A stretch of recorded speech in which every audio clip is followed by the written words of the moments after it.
Right, ఇక హైదరాబాద్ శిల్పకళా వేదికలో కేంద్ర రక్షణ శాఖ మంత్రి రాజ్నాథ్ సింగ్ మాట్లాడుతున్నారు. లైవ్ ద్వారా చూద్దాం. लड़कियों को पढ़ने के लिए दूर दराज न जाना पड़े। अभी कुछ महीने पहले हमने देखा है कि कैसे आंध्र प्रदेश की इस धरती पर 20,000 से भी अधिक ट्राइबल स्टूडेंट्स, जिनमें मेजॉरिटी लड़कियों की थी, उन्होंने एक साथ 108 टाइम्स सूर्य नमस्कार का एक रिकॉर्ड बनाने में उन्होंने कामयाबी हासिल की है। साथियों, वह 108 सूर्य नमस्कार सिर्फ एक फिजिकल एक्टिविटी नहीं है, बल्कि वह उनके आत्मबल को भी सिंबलाइज करते हैं। साथियों, इस प्रकार का रिकॉर्ड इस भूमि से बन सकता है क्योंकि अल्लूरी सीताराम राजू की इंस्पिरेशन, उनकी प्रेरणा और उनकी लर्निंग की धरती यह है आंध्रा की धरती, तेलंगाना की धरती। अल्लूरी जी ने पूरे जीवन ट्राइबल्स के उत्थान के लिए काम किया है। हालांकि यह एक राष्ट्र के रूप में हम सब के लिए बहुत ही मुश्किल भरा हुआ वह समय था जब ट्राइबल एरियाज को नक्सलवाद के जहर का सामना करना पड़ा, लेकिन अब बेहद तेजी से हम उस जहर से भी अब मुक्त हो रहे हैं।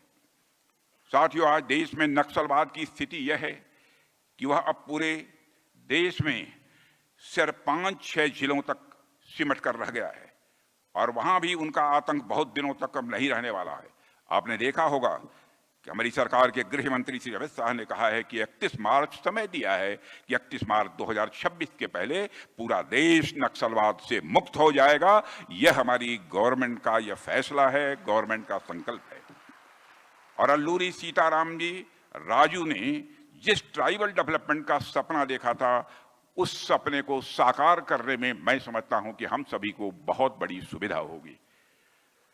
साथियों, आप सबने भी देखा होगा कि जो क्षेत्र पहले नक्सलियों के आतंक से कांपते थे, आज वहां सड़कें, स्कूल, अस्पताल और अन्य नागरिक सुविधाएं वहां पर पहुंच चुकी हैं।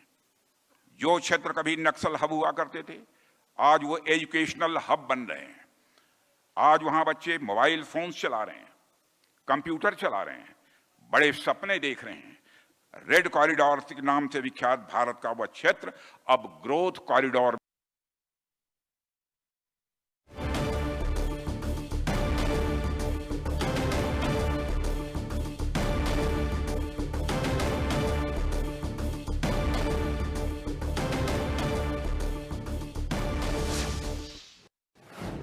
साथियों, आप सोचिए कि ट्राइबल इलाकों में पहले नेटवर्क भी नहीं होता था, न मोबाइल होती थी, न इंटरनेट होता था। आजादी के 75 ईयर्स के बाद भी अनेक क्षेत्रों में हमारे ट्राइबल्स डिजिटल दुनिया से पूरी तरह से कटे हुए थे। फेसबुक, इंस्टाग्राम तो बहुत दूर की बात है, इंटरनेट तक बेसिक सुविधा भी उनके पास नहीं थी, क्योंकि उन इलाकों में मोबाइल टावर्स भी नहीं थे। लेकिन अब यह सब कुछ तेजी के साथ हो रहा है। हमारी सरकार ने उन इलाकों में 10,000 से ज्यादा मोबाइल टावर स्थापित करने की योजना बनाई है, जिसमें लगभग 8,000 टावर चालू हो चुके हैं, ऑपरेशनल हो चुके हैं। अब 1 दिसंबर 2025 तक हर ट्राइबल क्षेत्र में मोबाइल नेटवर्क पहुंच चुका होगा। मैं यह आपको विश्वास दिलाता हूं। साथियों, नक्सल प्रभावित ट्राइबल क्षेत्रों में ITI और स्किल डेवलपमेंट सेंटर्स भी खोले गए हैं। साथ ही कई एकलव्य मॉडल रेजिडेंशियल स्कूल्स भी प्रारंभ किए गए हैं। इनसे शिक्षा और रोजगार का एक ऐसा ब्रिज बना है जिससे हजारों यूथ मेन स्ट्रीम सोसाइटी से स्वाभाविक रूप से वह जुड़ रहे हैं। यही तो अल्लूरी जी का सपना था कि ट्राइबल एरिया देश के बाकी क्षेत्रों से और मेन स्ट्रीम डेवलपमेंट से वह जुड़े, और अब उनका सपना हम सभी मिलजुल कर साकार कर रहे हैं। और मैं समझता हूं कि यही अल्लूरी सीताराम राजू के प्रति हमारी सच्ची श्रद्धांजलि होगी। साथियों, लेकिन हमें यह भी याद रखना चाहिए कि जब हम विकास की बात करते हैं तो इन्वायरमेंट की रक्षा भी उतनी ही जरूरी है। अल्लूरी सीताराम राजू जी ने जंगलों में वो पढ़े बड़े, जंगलों के लिए और उस पर रहने वाले लोगों के लिए उन्होंने दिल से काम किया है। उन्होंने हमें सिखाया कि नेचर के साथ बराबर संतुलन बनाकर ही हमको अपनी जिंदगी जीनी चाहिए। इसलिए हमें अपने ट्राइबल एरियाज में सस्टेनेबल डेवलपमेंट मॉडल को भी अपनाना होगा, जिसकी तरफ हमारी सरकार तेजी से काम भी कर रही है।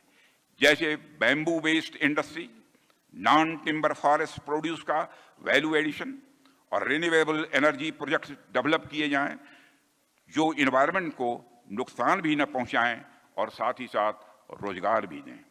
साथियों, जब हम अल्लूरी सीताराम राजू के जीवन को देखते हैं तो हम ये पाते हैं कि उन्होंने जिस समय ब्रिटिश एम्पायर से लड़ाई की थी, वो समय आसान नहीं था।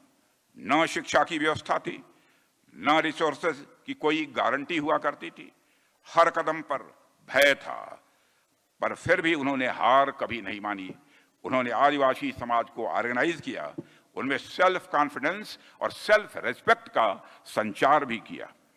साथियों, जैसा कि मैंने प्रारंभ में ही कहा है कि श्री अल्लूरी गारू के जीवन की राह उनकी एक डीप मॉरल अंडरस्टैंडिंग से गाइडेड थी। वे इस बात की बहुत अच्छी तरह समझ रखते थे कि कब धैर्य रखना है और कब धर्म का पालन करना है और कब कर्म करना है, इसको अच्छी तरह से वह समझते थे।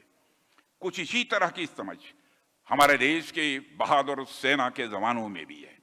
जब पहलगाम में निर्दोष नागरिकों की आतंकवादियों के द्वारा हत्या की गई तो हमने धैर्य, धर्म और कर्म, इन तीनों का परिचय दिया और उन्होंने धर्म पूछकर हमारे निर्दोष नागरिकों को मारा। लेकिन आपने देखा होगा कि हम लोगों ने मारा तो धर्म पूछकर नहीं, कर्म देखकर हमने उनको मारा है। मैं इतना ही कहना चाहूंगा कि जब लंका में हनुमान जी पहुंचे थे, जब तोड़ फोड़ उन्होंने बहुत कर दिया, तो सीता जी ने पूछा था कि तुमने लंका में आकर इस प्रकार की तोड़ फोड़ क्यों की? तो हनुमान जी ने बहुत ही विनम्रता और शालीनता के साथ खड़े होकर सीता जी के कहा, हे माते, जिन मुहि मारा तिन मुहि मारे, जिन्होंने मुझे मारा केवल हमने उन्हीं को मारा है। मेरे बहनों भाइयों, यही काम हम लोगों ने भी किया। ऑपरेशन सिंदूर के बारे में आप अच्छी तरह जानते हैं। हम लोगों ने धैर्य का परिचय दिया है। हमने अपने सैन्य धर्म से भी पूरी दुनिया को परिचय कराया है। और पाकिस्तान में जो मौजूद आतंकवादी ढांचे थे, केवल उन्हीं को हमने टारगेट किया है। किसी सिविल